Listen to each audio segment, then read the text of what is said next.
This news update is brought to you by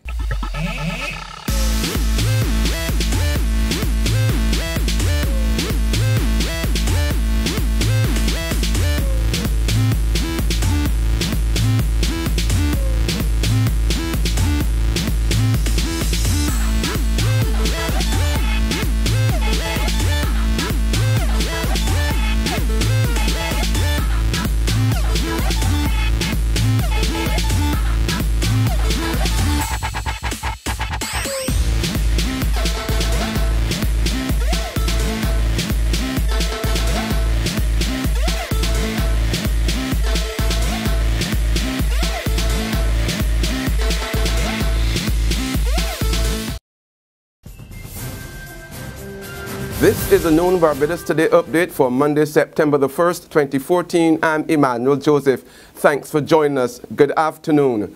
The death of Andrew Alexander Mears of Easy Hall in St. Joseph is being treated as unnatural by police.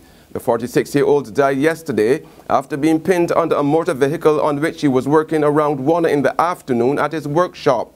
The auto body repairman was pronounced dead on the scene after a family member and others from the community, as well as paramedics of the ambulance service, removed him from under the vehicle. His family is still trying to come to grips with the sudden loss.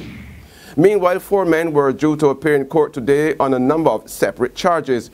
44-year-old Marlone Gordon of Den Acres in St. George will answer the charges of assaulting and harming a police officer, using insulting language, and 3 counts of resisting police in the execution of their duties.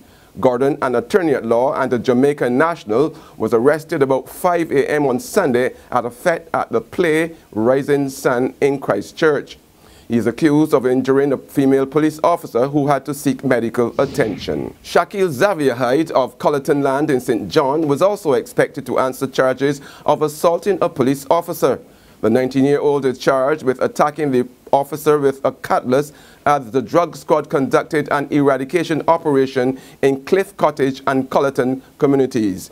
Hyde, who was shot in the left calf, is also charged with possession of cannabis, trafficking, possession with intent to supply, and cultivation of 259 cannabis plants.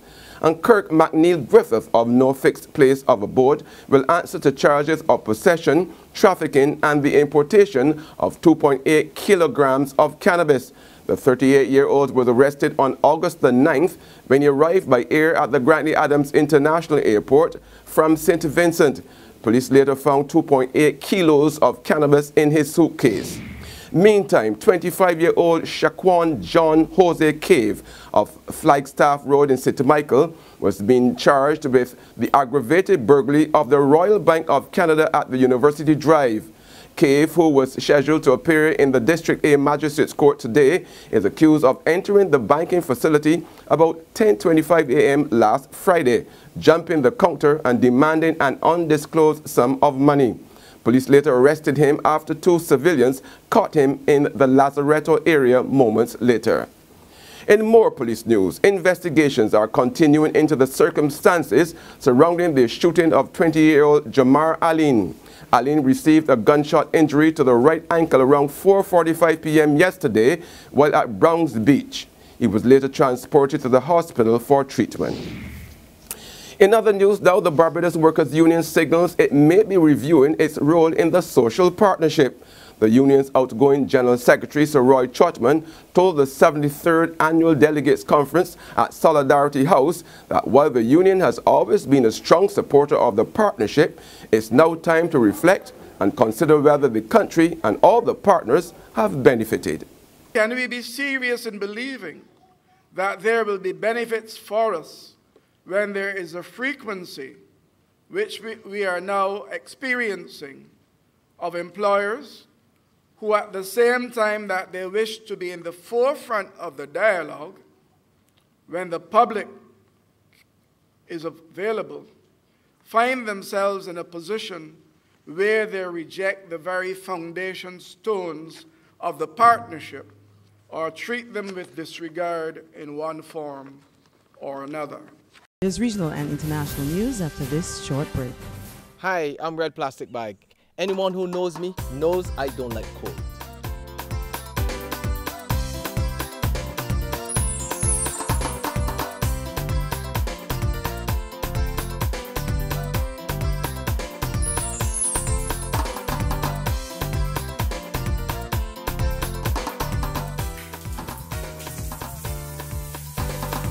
Sunshine reigns in my country. I love it.